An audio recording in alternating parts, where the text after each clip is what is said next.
मुफ्ती तारिक मसूद के बयानात के लिए मुफ्ती साहब के ऑफिशियल चैनल मुफ्ती तारिक मसूद स्पीचेस को सब्सक्राइब करें। जो चीज इंसान की हयात का जरिया होती है वही चीज उसकी मौत का जरिया बन जाती है। यहां से मैं एक और बात आपको बताऊं, आजकल माहिर नफ्सियात बहुत सारे आ रहे हैं, उनके इंटरव्यूज भी आ रहे हैं। बच्चों को कैसे समझाया जाए, बच्चों की कैसी तरबियत की जाए, ये बात याद रखो। ये माहिर नफ्सियात मेजॉरिटी इनमें आपको बच्चों की तरबियत के बारे में गाइड नहीं कर सकते। इनके अपने बच्चे ही नहीं होते तो ये कहां से गाइड करेंगे। कुछ उलूम किताबों से नहीं आते।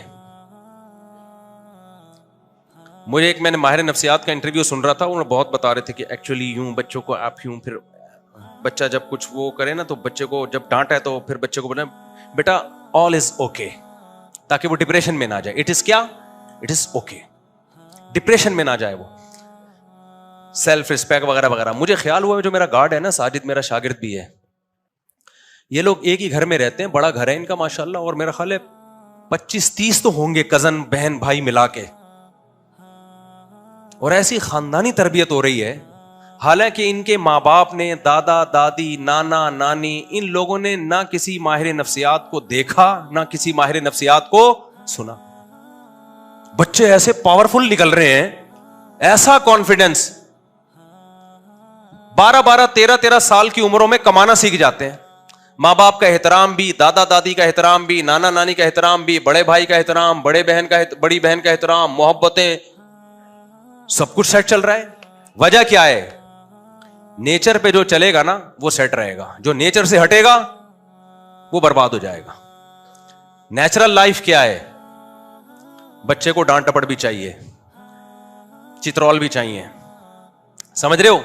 कसरत से बहन भाई भी चाहिए, जिनसे वो लड़े, जिनको मारे पीटे, वो इसको कूटे पकड़ के, फिर शिकायती टट्टू बने जैसे बच्चे शिकायत कर रहे होते हैं, फिर अब्बा की तरफ से तंबी हो।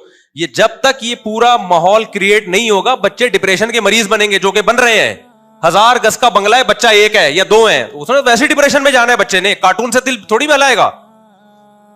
बच्चे को बहन भाई चाहिए मेरे भाई, नहीं मिलेंगे वो पागल हो जाएगा। लोग कहते हैं एक्चुअली तरबियत नहीं होगी। अबे तुम्हारे जहन में तरबियत का जो मफहूम है ना, वो मफहूम ही गलत है। तुम समझते हो एक बच्चा होगा डॉक्टर बना दूंगा, डॉक्टर बन जाएगा, हो सकता है इंजीनियर बन जाए। तरबियत इसको नहीं कहते। तरबियत कहते हैं ऊपर की खोपड़ी क्या हो, खुश हो, सेट हो, फिट फाट हो, नेचुरल लाइफ हो उसकी, गमों को बर्दाश्त करना आता हो। ऐसे ऐसे लोग मैं जानता हूं, बहुत पढ़े लिखे बच्चे हैं, लेकिन जरा सी टेंशन आती है पागल हो जाते हैं, वो खुदकुशी के ख्यालात आना शुरू हो जाते हैं। अब तो बच्चों की खुदकुशियों के वाकयात आना शुरू हो गए हैं। बच्चे को छोड़ दो मेरे भाई, खेलने कूदने दो, मिट्टी के गोले उठा उठा के मारे। हम तो ऐसे खेल के, अब देखो कैसी बातें कर रहे हैं हम आपके सामने बैठे। अगर मुझे मेरे अब्बा ने माहिर नफ्सियात के हिसाब से ट्रेनिंग की होती, मेरे अब्बा कहते भाई मेरा 4थे नंबर का बच्चा, मैं 4थे नंबर पे हूं, 3 मेरे बाद भी हैं, और मेरे वालिद साहब की आमदन ज्यादा नहीं थी। अगर वालिद साहब कहते एक्चुअली अब जो 4थे नंबर का जो आया है तो एक माहिर नफ्सियात का क्लिप लगा के सुनो, मुझे कहते बेटा इट इज ओके, 4था हो गया, हुआ गलत है। फैमिली प्लानिंग वाले कहते हैं 2 बच्चों की अच्छी तरबियत हो सकती है। तो मैं तो ये सुन के डिप्रेशन में जाता, मैं 4थे नंबर पे पैदा हुआ हूं, मेरी तो तरबियत बोलो हो ही नहीं सकती। तो हमारे अब्बा ने क्या कहा भाई, कोई ना माहिर नफ्सियात को नहीं सुना उन्होंने, कोई कहीं से काउंसलिंग नहीं थी, कुछ भी नहीं था। दीन जानते थे, शरीयत जानते थे।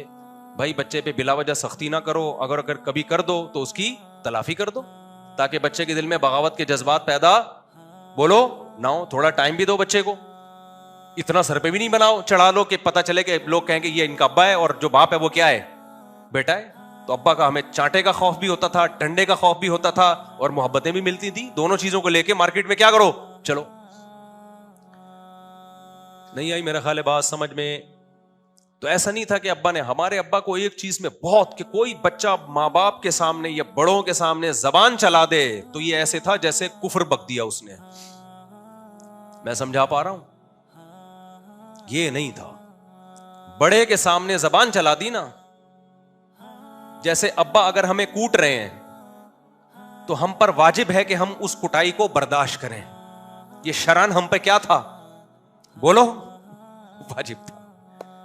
ये नहीं कह सकते कि हम किसी के, मेरे अब्बा जालिम हैं, उन्होंने मुझे मारा क्यों। और पहले तो लोग अपने कजनों से पिटते थे। मेरे बड़े भाई ने हमारे छोटे कजन को स्कूल से भागने पर धुनाई लगाई। उसके दिल में बगावत के जज्बात पैदा नहीं हुए कि ये कौन होता है मुझ पे हाथ उठाने वाला।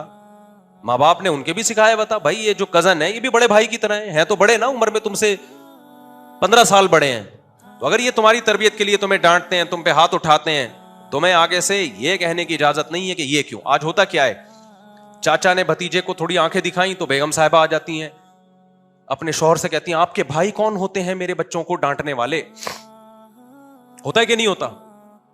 मामू ने बच्चे पे हाथ उठाया तो शौहर कहता है अपनी बीवी से तुम्हारा भाई कौन होता है मेरे बच्चों को डांटने वाला। तो आप अपने बच्चों को फिरौन बना रहे हो कि नहीं बना रहे। बच्चों को तो ये सिखा दो मेरे भाई ये मैं तुम्हारा बाप हूं, ये तुम्हारी माँ है, ये तुम्हारी खाला है, ये तुम्हारी फुप्पो है, ये तुम्हारा चाचू है, ये तुम्हारा ताया है। इनमें से किसी ने भी किसी भी वक्त आपको डांटा या आप पे हाथ उठाया तो आपके पास एतराज का ऑप्शन बोलो नहीं, क्योंकि ये खानदान के बड़े हैं।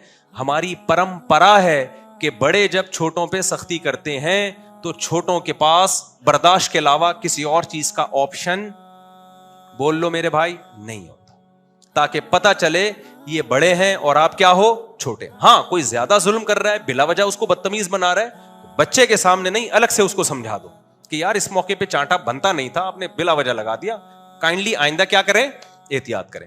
फिर भी बिला वजह के चांटे मार रहा है तो फिर आप उसको साइड पे ले जाके छांव में बता दें कि अब अगर चांटा आया तो उस चांटे का रुख क्या हो सकता है, चेंज हो सकता, मादरत के साथ। इतनी बड़ी धमकी ना दें उसको, लेकिन यह कि थोड़ा समझा दें अर्क से।